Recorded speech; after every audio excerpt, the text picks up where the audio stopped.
Cantémosle, cantemos ya la margarita. Niña pequeña, la más risueña, la más bonita.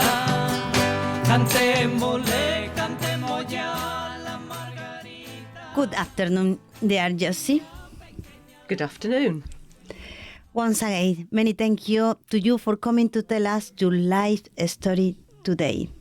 First of all, thanks for the invitation. Where are you from? I'm Nicaraguan, a small country in Central America where we had to leave all our roots and dreams behind. What was the name of your hometown? Managua, the capital of Nicaragua. What do you do in Managua? Well, I'm a lawyer by profession, and I worked in the Human Resources Department of the state institution known as the National Assembly, or perhaps better known as the Parliament. What made you leave your country? The socio-political situation in Nicaragua. We lived in a dictatorship where, by 2018, the president or dictator had been ruling consecutively and illegitimately for more than 17 years. The people were upset by reforms in social security, which most affected the elderly.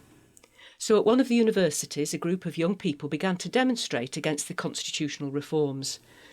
I was also a social security contributor, and I knew that in the long run it was going to affect my income and the means to care for my children. So I decided to get involved in the demonstrations against the government, and that was where this nightmare all began. Nightmare. So what's going on? We were persecuted because I decided to get involved in the demonstrations.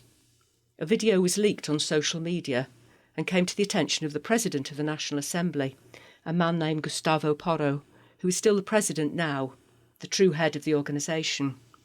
In the video, I appeared to be burning the flag of the political party in power, the Sandinista National Liberation Front.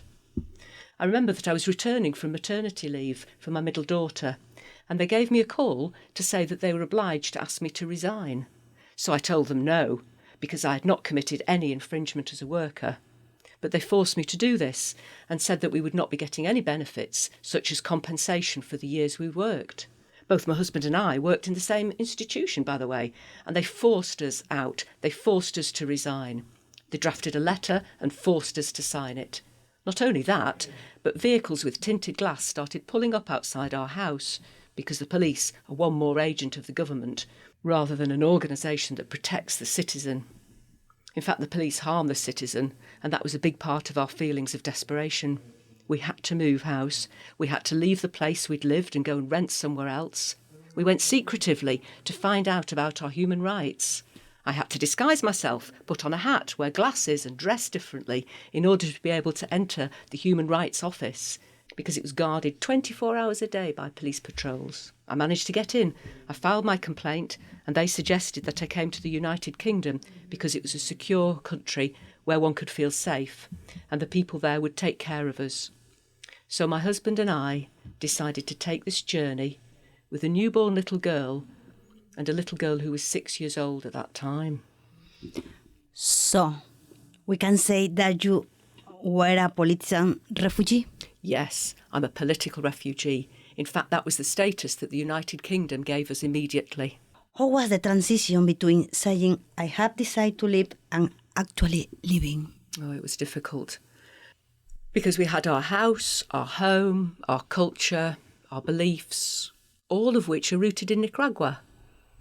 But above all that, there's the safety and the preservation of our lives. And that's what made us decide immediately that we had to leave after we'd visited the Human Rights Office.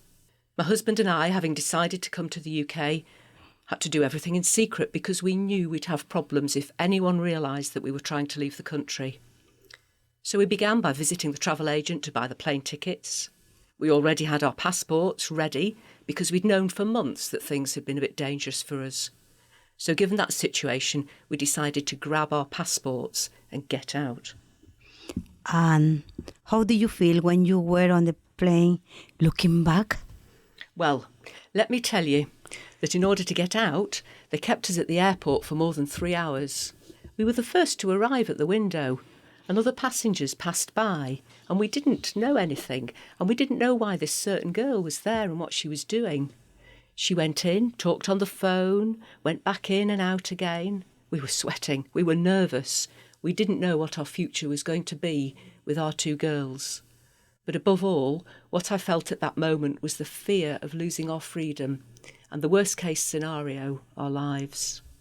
But we managed to leave, and being on that plane, the only thing I felt was peace of mind. I felt I could breathe. It hurt to leave my parents behind, and my brother, and my house, my things, my life, but that I had mixed feelings, because on the one hand, it felt good to be able to leave, but on the other hand, I knew that part of my life was behind me and over forever. So, very hard to leave everything behind and start again? Difficult, very difficult. And do you remember what time of the day you arrived in UK? We arrived in the UK on the 21st of January 2021 at 9:45 in the morning on a flight that came from Spain.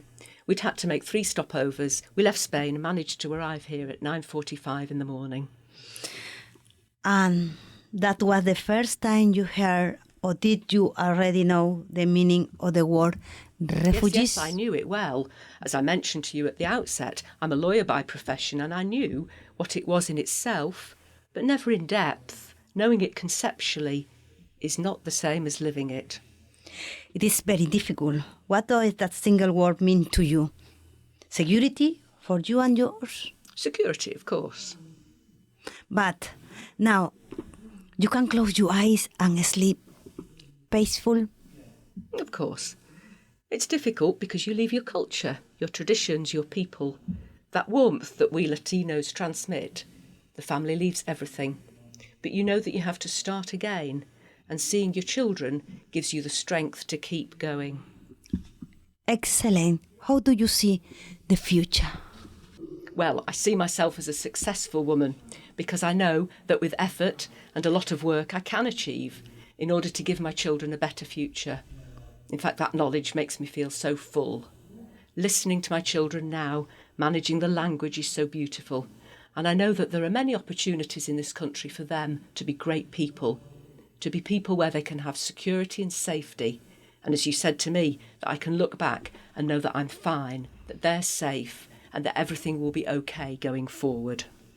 Everything going to be fine. Everything will be fine, yes, that's the truth. Thank you very much for coming. Thank you for the invitation. Thank you for listening us your life story. We want to the people who listen this podcast to know who we are. Thank you. Niña pequeña, la más risueña, la más bonita.